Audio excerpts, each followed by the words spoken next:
안녕하십니까, 우짜입니다. 이번 이야기는 중동 유동성 위기와 금은입니다. 그럼 보시죠. 이스라엘의 이란 석유 저장고와 천연가스 시설 공격, 그에 따른 이란의 보복 공격으로 카타르 LNG 수출 시설의 약 17%가 완전히 파괴되고 복구에만 최대 5년이 걸릴 것으로 예상되면서 석유와 천연가스 공급 차질은 구조적이며 향후 수년간 지속될 것으로 보입니다.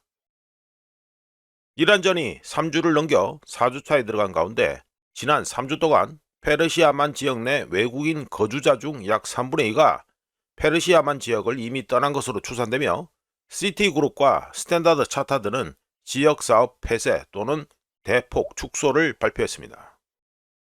그리고 사우디아라비아, 아랍에미리트, 카타르 등의 석유 수출 수익이 공급 차질로 인해 급감했으며 현지인과 남아있는 외국인 거주자들은 현지 통화를 미국 달러로 환전하고 이주 및 자본 보존을 위해 모든 자금을 미국 달러로 해지하고 있습니다.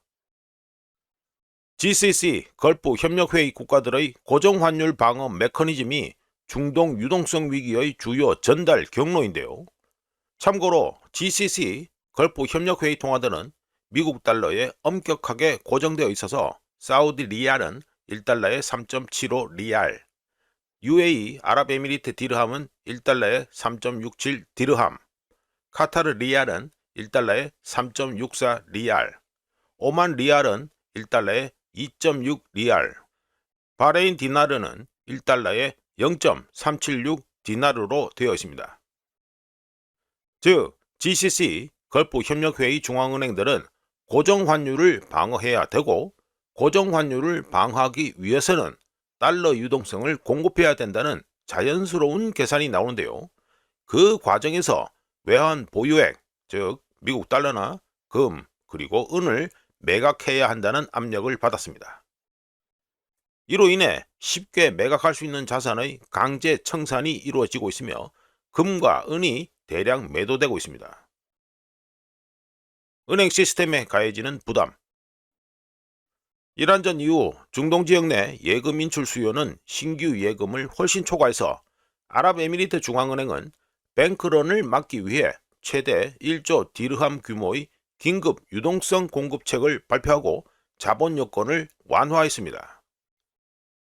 그럼에도 불구하고 국경 간 송금 및 자산 이동을 위한 즉각적인 미국 달러 현금 마련을 위해 금과 은을 포함한 실물 자산이 가격에 상관없이 매도되는 전형적인 유동성 경색 현상이 발생했습니다.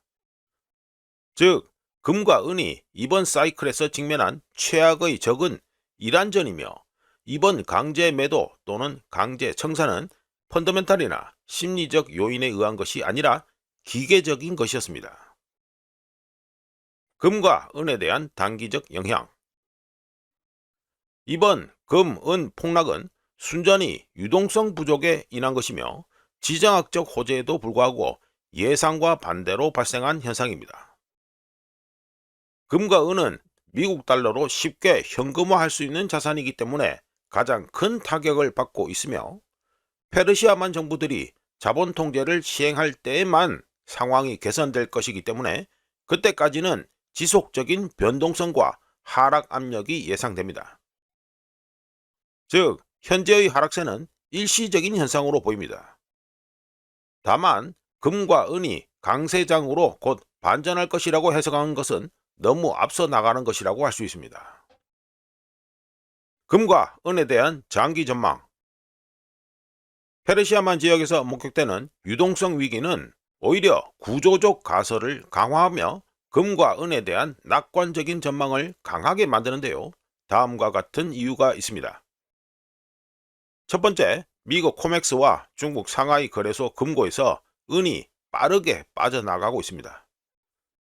두 번째, 전기화라는 거대한 트렌드, 즉 태양광, 전기차, 전자제품, AI 데이터 센터는 종이 시장이 충족시킬 수 없고 되돌릴 수 없는 실물 수요를 창출하고 있습니다. 세 번째, 거시경제 및 통화정책적 배경, 즉 전쟁이 터지고 재정 적자가 확대되고 통화 발행량 증가가 예상되는 가운데 미국의 공공부채는 39조 달러를 넘어섰습니다. 네 번째, 사모신용으로 대표되는 민간 신용위기가 악화되고 있습니다.